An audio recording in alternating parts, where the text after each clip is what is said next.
नमस्कार। शिक्षा की बात हर शनिवार के इस नए अंक में आप सभी का स्वागत है, अभिनंदन है। आज पुनः शिक्षकों के द्वारा पूछे गए सवालों के जवाब के साथ हमारे बीच मौजूद हैं शिक्षा विभाग के अपर मुख्य सचिव doctor S Siddharth sir. Sir, बहुत बहुत स्वागत है।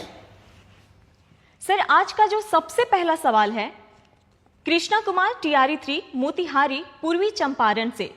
सर, इनका कहना है कि टीआरई 3 का ज्वाइनिंग कब तक होने की संभावना है? देखिए, हम लोगों ने ऑलमोस्ट फाइनलाइज कर लिया है और अगला सप्ताह बाय फ्राइडे सैटरडे हम लोग टीआरई 3 के जितने भी टीचर्स हैं उनका पोस्टिंग का ऑर्डर हम लोग निकाल देंगे।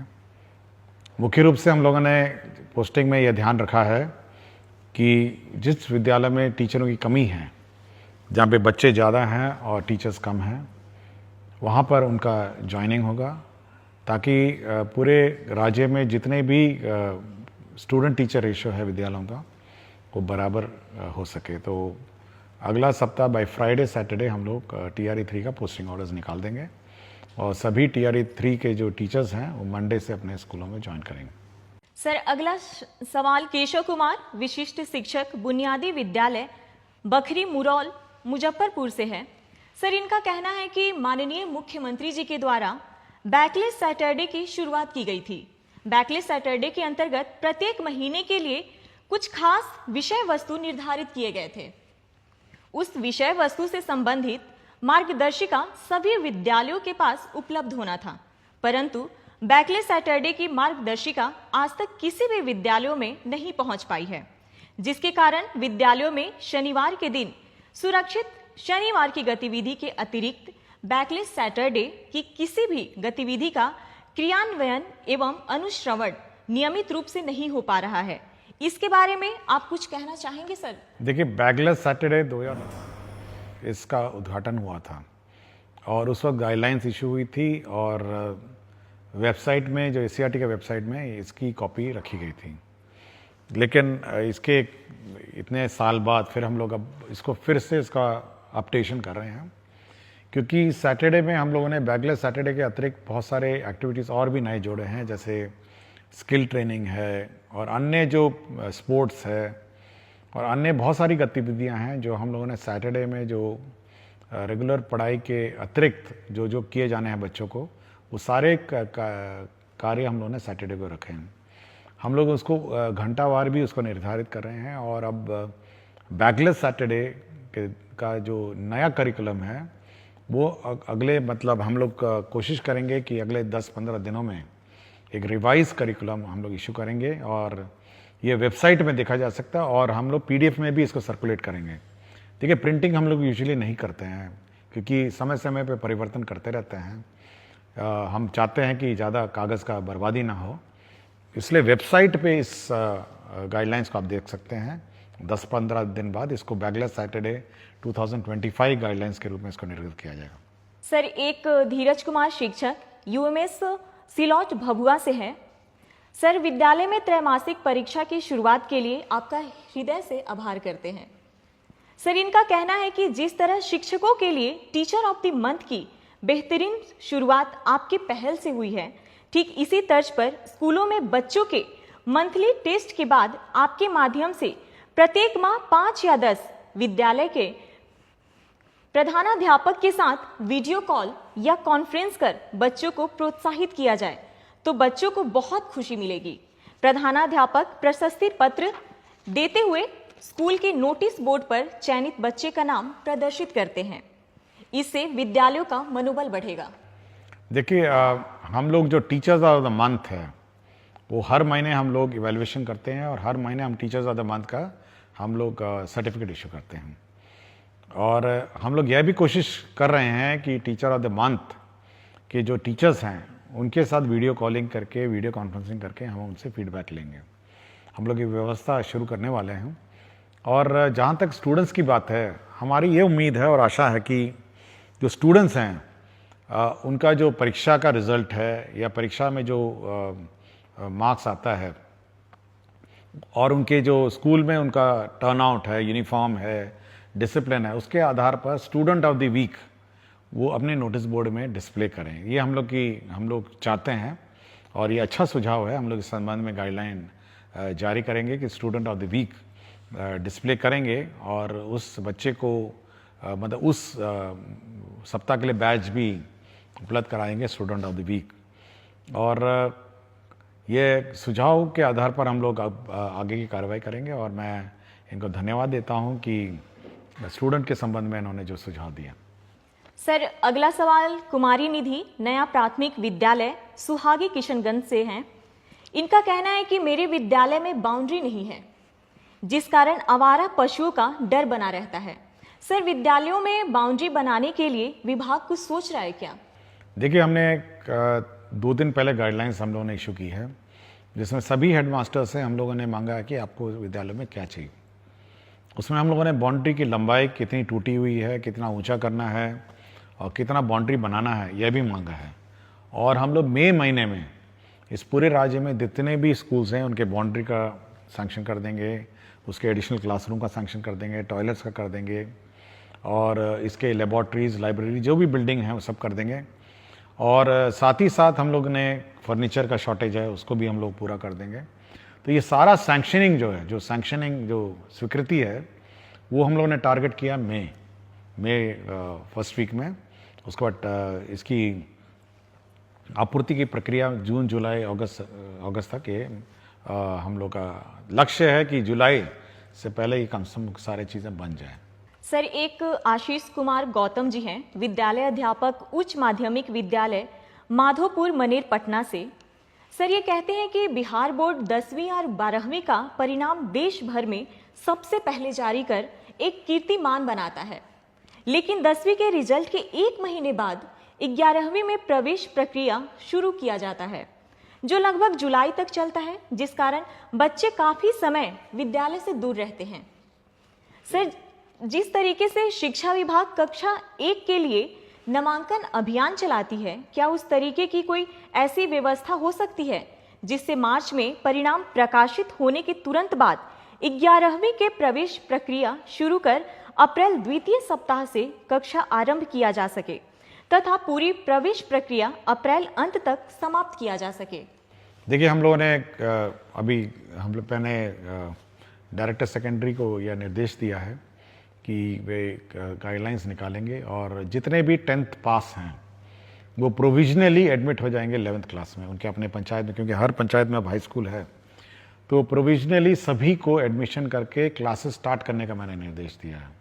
हम लोग मंडे से मॉनिटरिंग करेंगे कि कितने बच्चों ने 11th ज्वाइन किया है और उनकी कक्षा मंडे ट्यूसडे हो सकता है 2-3 दिन लेट हो जाए, लेकिन अगले सप्ताह से सभी 11th क्लास के बच्चों का क्लास शुरू करना है।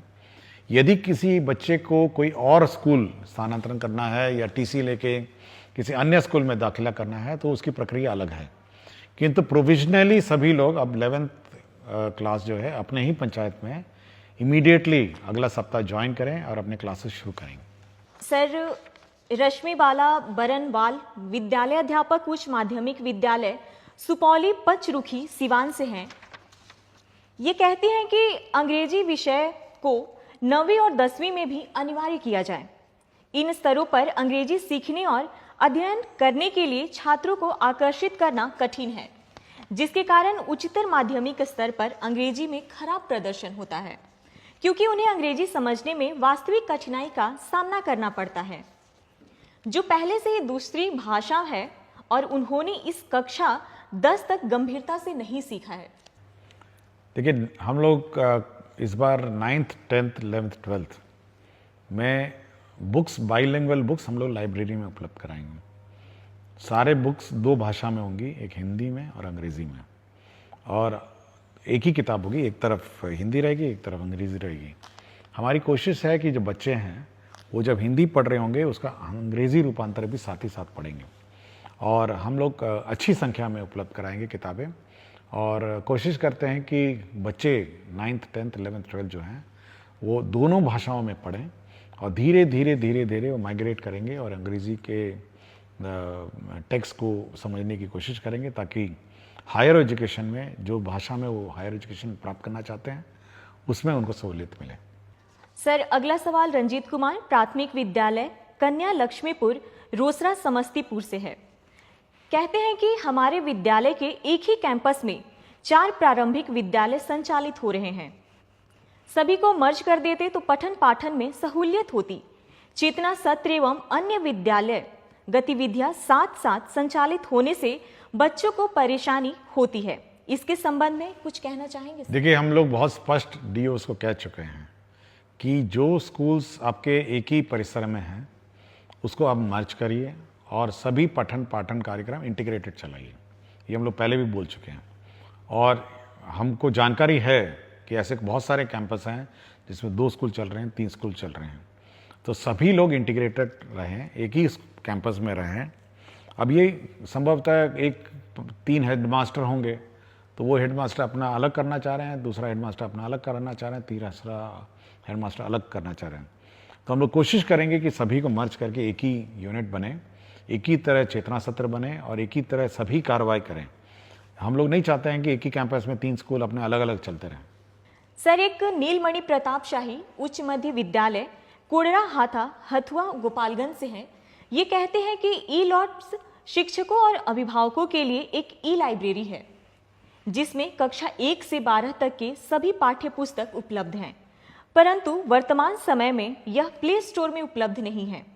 क्या इसे दोबारा हम शिक्षकों के लिए उपलब्ध करवाया जा सकता है? देखिए, इसको हम लोग रिवाइज कर रहे हैं और नेक्स्ट वीक से ये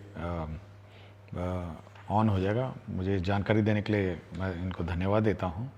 मैंने जस्ट रिव्यू किया था, जब प्रश्न आया था मैंने इसकी समीक्षा की थी और अब हम लोग पूर्ण रूप से इसको SCRT जो हमारा रिसोर्स सेंटर है उसको मैंने जवाब दे दी है और अगला सप्ताह से ये रिवाइज्ड कंटेंट पोस्ट करेंगे और अगला सप्ताह से ये लोग आप लोग इस वेबसाइट को देख पाएंगे जहाँ पर ई कंटेंट आप प्राप्त कर सकेंगे। सर, अगला सवाल शम्स आलम मध्य विद्यालय बैजा बिघा कुटुंबा औरंगाबाद बिहार से है। कहते हैं SCS सिद्धार्थ सर को मेरा प्रेम भरा नमस्कार। महाशय, शिक्षा की बात हर शनिवार कार्यक्रम आयोजित होने से काफी ज्यादा शिक्षक एवं छात्र लाभान्वित हो रहे हैं। सर, मेरा एक प्रश्न है कि शिक्षा विभाग मुफ्त पुस्तक वितरण करवा रही है। ये बहुत अच्छी पहल है, परंतु पुस्तक का जो पन्ना होता है वह छोटे बच्चे बहुत आसानी से फाड़ देते हैं। तो क्या शिक्षा विभाग प्राथमिक विद्यालय के बच्चों के लिए प्लास्टिक कोडेड पुस्तक वितरण करवा सकती है? इससे पूरे सत्र बच्चे के पास पुस्तक रह सकता है। देखिए, प्लास्टिक से तो दूर ही रहें और प्लास्टिक कोटेड किताबें पर्यावरण के लिए ठीक नहीं हैं और यह भी सीख है, बच्चों को सिखाना ज़रूरी है कि किताब नहीं फाड़ें। यह भी एक सीख है जो बच्चों को दी जानी चाहिए। बच्चे संभाल के अपनी किताबें रखें, सरकार बड़ी मुश्किल से प्रिंट करके देती है। तो धीरे धीरे बच्चे सीख लेंगे। जब फाड़ेगा तो उसको लगेगा कि नहीं, अगली बार नहीं फाड़ना चाहिए। तो यह भी एक सीख ही समझिए। तो प्लास्टिक कोटेड किताबें, मेरा विचार है कि एक तो महंगी बहुत हैं, पेपर भी बहुत महंगा है और पर्यावरण के दृष्टिकोण से और एनवायरनमेंट दृष्टिकोण से प्लास्टिक कोटेड किताबों से थोड़ा हम लोग को बचना चाहिए। हम लोग एनवायरनमेंट फ्रेंडली और एनवायरनमेंट कंपैटिबल किताबें देते हैं और धीरे धीरे सीख जाएंगे। मतलब कम से कम किताब तक आकर उसको अध्ययन करना या उसके साथ उसको फाड़ना, ये सब लर्निंग प्रोसेस की एक प्रक्रिया है और मैं सोचता हूँ कि बच्चे को जिसमें खुशी है वही करे। सर, आखिरी सवाल अभिषेक कुमार पांडे उच्च मध्य विद्यालय दर्शन गोविंदपुर नवादा से है। ये कहते हैं कि महोदय, मुझे आपका कार्यक्रम बहुत अच्छा लगता है कि आप हर शनिवार को आप शिक्षकों से जुड़ी समस्याओं का समाधान करते हैं, जो काफ़ी सराहनीय है। मेरा आज का प्रश्न है कि जो शिक्षक शिक्षिका BPSC से ज्वाइन किए हैं, क्या उनको भी मेडिकल व मातृत्व राशि दे होगा? अगर नहीं होगा तो उनके लिए अपने बच्चों का पालन पोषण करना मुश्किल होगा। विभाग इसके बारे में क्या सोचती है? देखिए, विभाग ने बहुत स्पष्ट किया कि मेडिकल लीव जो किसी को मेडिकल लीव है उसको दे है और दूसरा है कि जो मैटरनिटी लीव है, जो मैटरनिटी लीव स्टैंडर्ड है, ये दोनों दे हैं। तो मैं बहुत बार मुझे शिकायत भी आती है, लोग मुझे कॉल करके पूछते भी हैं, कुछ लोग अपना फ़ोटो भी भेज देते हैं कि देखिए हम बीमार पड़े हैं अस्पताल में, कोई छुट्टी नहीं मिली है। तो मैं बहुत स्पष्ट किया सबको कि भाई मेडिकल लीव जब आप विद्यालय अटेंड नहीं करते हैं, मेडिकल लीव आपके एलिजिबल है। और मैटरनिटी लीव, जो मैटरनिटी लीव है वो भी एलिजिबल है। इस संबंध में स्पष्ट गाइडलाइंस हम लोग निकाल देंगे, तो ये दोनों गाइडलाइन मिल जाएंगे। और मेरा विचार है जो हेडमास्टर हैं इस संबंध में थोड़ा ध्यान दें और सेंसिटिव हो, महिला टीचर विशेषकर जिनको मैटरनिटी लीव की आवश्यकता है, तो चाहे कितनी भी छोटी सेवा हो ये उनको देय होगी। बहुत बहुत धन्यवाद सर। अगले सप्ताह फिर से मुलाकात होगी शिक्षा की बात हर शनिवार के नए अंक के साथ। धन्यवाद।